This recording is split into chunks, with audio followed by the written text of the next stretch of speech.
Hey guys, it's Mike with another Guild Guardians Spotlight video. Today we're going to take a look at Grine. He's a Terra Strength Keeper's tank. And so he has a lot of healing in his kit. And I think in the Tanks video, we saw just how durable he is. Disadvantage to Grine is, if I remember correctly, he does not do any damage at all. So I don't know how he's going to do in this battle. We did get him outfitted in gear. With T6 almost across the board. We do have him in defense boots. You could probably also do HP boots because of his heal is based on a percentage of his HP, which could be beneficial to have him in high HP, but I don't know that it's sacrificing defense to gain it may not be a benefit. So I'm kind of building him more defensive focused because he is a tank. So that way he's just really limiting the damage that's coming in to himself. That being said, he's probably not going to do a lot of damage going out. So we'll see how he does. His ultimate ability is Earth Spike. He merges into the ground and recovers 30% of HP, and all of his basic attacks become ranged. While he's under the ground, energy will be drained. For each 200 energy drained, deal an additional true damage equal to 10% of lost enemy HP. So I think this is worded kind of weird, but I think what this means is basically as he's doing damage, every 200 energy drained, the damage he's doing will do an additional 10% of true damage, which is basically ignoring defense. From what I understand, based on what this says, but I don't know they could really word that any more confusing. So I'm right here with you. I don't know. We'll see how that plays out. Imprint is his second ability. Apply a nature mark to Grine that lasts for 6 seconds and recovers HP equal to 200% of received damage. So basically everything coming in, he's going to heal himself for twice that amount, which is pretty cool. For 6 seconds, and then it becomes a higher percentage. So we're up to 260% where we are leveled up at this point in time. And then his passive is Second Chance. One of the only revive functions in the game currently that I'm aware of. I mean, I'm sure some of the founder or Gen 1 characters might have some revive in their kit, but I'm not entirely sure. So 9 seconds after dying, revive and recover 40% HP, suffer overconfidence, which is going to increase his chance of being crit by 50% until the end of the battle. So that's a little bit of a disadvantage, but he does revive and has 40%. Then he can start healing himself again, which can be very effective. So his overall power, we got him up to 503. We've been trying to hit 6 to 650. I just don't have the gear to do it. So I think we probably just need to change our goal to be over 500. That'd probably be more realistic for the gear I have. But the first couple highlight videos I did, they were up in, you know, the 600s to 650. And so I thought, oh, that'll be about where I'm at and it'll only get better. But apparently it's not. It's not getting better. So we'll bring him out to the Great Forge and put him through that first wave and see how he does. All right, so we are on into that first battle. We're going to go ahead and get going on Grine here. We're going to see how he's doing on the damage front. You could build, if you had a little more crit rate on him, he could get through it. He actually is taking some health down on these guys here, so I think he might get through this this wave.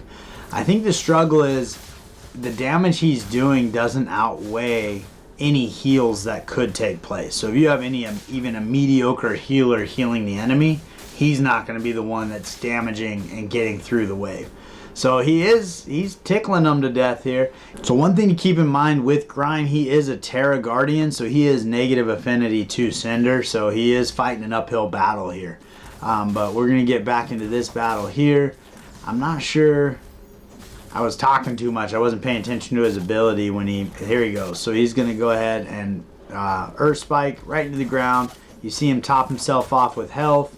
His attacks became ranged, although these guys are right on him, so it doesn't much matter.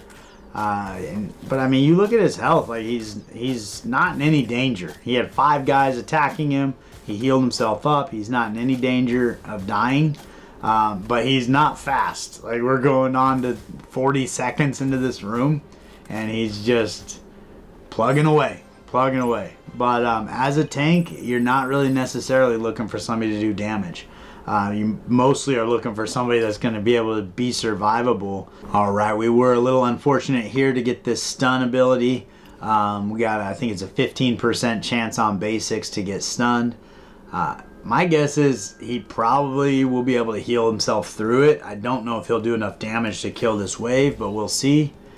But he's plugging away. I mean, he's really tanking up that damage. He would be giving your damage dealers the opportunity to really, deliver their ultimate abilities several times over. So, I mean, it's definitely within his class, he's functioning the way he's supposed to. But he also is not doing a bunch of damage here. He's getting stunned quite a bit here. We need his ultimate to come in, and it is not coming in. So that is unfortunate. I think that had he not gotten the stun in that last rune, I think he would have made it through there. But it would not have been a fast fight by any stretch of the imagination. I do think Grine early game definitely has merit. As you move into the mid game, I think moving towards Tuskrog, and the tanks video was pretty clear Tuskrog would be a better tank than Grine, just because he does a little more damage and he has the crowd control with that stun. But that being said, Grine would definitely take healing pressure off of your healer. So if you were running an Aquirus and Grine and a Tuskrog, Grine is probably going to take care of himself mostly, so Aquirus can focus most of her attention on Tuskrog. So that could be a pretty cool combination if you were running a 2-tank system, because Grine does so much healing within his own kit. So we jump out into the token trove here. We got Grine listed at $2.19. So he's kind of, there's been some weird spikes along the way, but he's kind of trading pretty flat to where he was minus that spike.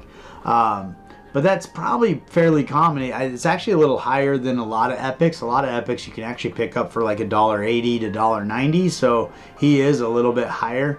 And I think that there is use cases for him.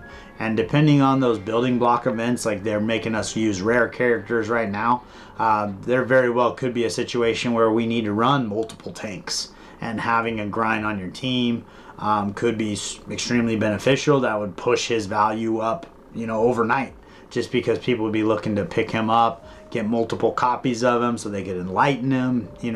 All those pieces come together. So currently there are 601 copies of Grine ascended in the game right now at 3 stars, and 52 of them are up for sale. And then there are several other, as you kind of level them up, you have the warrior version. Here's some elite versions down here. Here's a champion. Those are super rare. So there are some Grines out there, and ultimately there's a lot of people that have pulled Grine on their account that have not ascended him as well. So these would just be the characters that are NFTs in the game. One other thing to keep in mind on Grine is there aren't fragments available for Grine. So the only way to get him in game is to actually pull him, which is probably another reason why his price is a little bit higher. Because if you're looking to do multiple copies and build him, the only way to do that is to pull him through summoning stones or to purchase him via the token trove. So whereas with Tuskrog, Darizda, those guys, you're actually going to be able to get those fragments over time just farming dungeons, sweeping dungeons. So that is kind of something to keep in mind on Grine. But I do think he's an awesome champion for a couple reasons. I do think if you're running a single tank, there are better choices out there. But if you're looking for survivability out of your tank and you don't have a great healer, then he might be a good solution for you. I think specifically early game and mid game, he could do some work for you. But I think once you get to that point where you have the Tuskrog, he's easier to enlighten because you're getting fragments of him. And I think he's just going to do more work for you up front than Grine can really do. So I think you'd probably move away from Grine pretty quickly. But he is kind of a cool champion. So hopefully you learned something there. I appreciate you spending the time with me here today, and I look forward to seeing you next time.